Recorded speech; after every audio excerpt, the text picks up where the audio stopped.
بسم اللہ الرحمن الرحیم.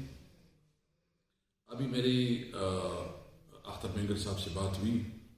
وہ بلوچستان میں جو اپنا آبائی علاقہ ہے اس کے تھانے میں بیٹھا ہوا ہے، اور اس سے جو بات ہوئی اس نے کہا کہ 1300 ورکر کے خلاف جو ہے نا ان کے پرچے کاٹے گئے ہیں، جس میں دہشت گردی کی پرچی بھی ہیں، اور ابھی جو ہے نا BNP کی بہت زیادہ ورکرز کو گرفتار کیا گیا ہے. اور ہمارے ساجد ترین جو کہ ہمارے تحفظ آئینی پاکستان کا بھی نمائندہ ہے اور ان کا نائب صدر ہے، اس کو گرفتار کر دیا گیا ہے.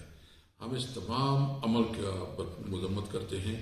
اور اختر مینگر صاحب سے بات ہوئی ہے، اس نے کہا کہ میں اسلام آباد انشاءاللہ آ رہا ہوں جلد از جلد، اور ہمارا ارادہ یہ ہے کہ ہم تمام جو اپوزیشن پارٹی ہے اس کو اکٹھا کر رہے ہیں.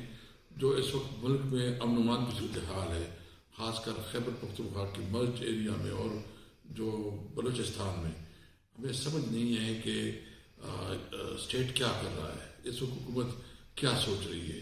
جس طرح حکومت کا رویہ ہے انتہائی غیر سنجیدہ ہے، انتہائی نامناسب ہے، اور یہ ملک دشمنی پہ مبنی ہے. ہم سمجھتے ہیں کہ اس وقت ضرورت اس بات کی ہے کہ ہمارے اگر کوئی بلوچ بھائی ان کی کوئی گریوینسز ہیں تو ان کے ساتھ بات چیت کی جائے، ان کے مسائل کی طرف توجہ دی جائے، نہ کہ ان کے خلاف دہشت گردی کی پرچی کاٹ کر کے آپ ان کو دبانے کی کوشش کریں اور مزید نفرت پھیلانے کی کوشش کریں. یہ انتہائی قابل مذمت ہے.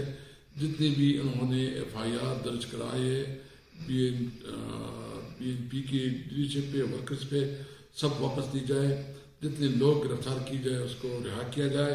اور اب وہ ٹائم آ گیا ہے کہ اگر اب پاکستانی قوم نہیں اٹھتی، اب اگر پاکستانی قوم جو ہے نا اپنی حق کے لیے آواز نہیں اٹھاتی، تو شاید پاکستان جو ہے نا ایک مشکل سے دوچار ہو جائے گا.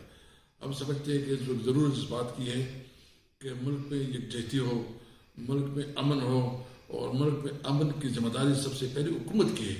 حکومت جو ہے نا 547 کی حکومت ہے، عوام کی مینڈیٹ اس کو حاصل نہیں ہے، ان کے پاس کوئی اخلاقی جواز نہیں ہے. اس کے باوجود جو ہے نا وہ اس قسم کی حرکتیں کر رہی ہے، اقدامات کر رہی ہے کہ وہ دشمنی کی مبنی ہے. اکانومی تباہ برباد کر دی ہے، امن و امان کی صورتحال خراب ہو گئی ہے، اور اس وقت جو ہے نا بے روزگاری بڑھتی جا رہی ہے، مایوسی بڑھتی جا رہی ہے. ہم انشاءاللہ تعالیٰ اس ہفتے اپنے لائنس کی میٹنگ بھی بلا رہے ہیں، تمام لیڈرشپ کو بلا رہے ہیں، اکٹھا کر رہے ہیں، اور ایک جامع قومی ایجنڈا بنا رہے ہیں.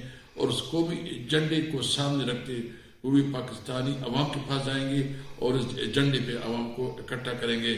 ہمارا مطالبہ ہے کہ یہ حکومت نااہل ہے، یہ حکومت جو ہے نا مینڈیٹ چھوڑ ہے.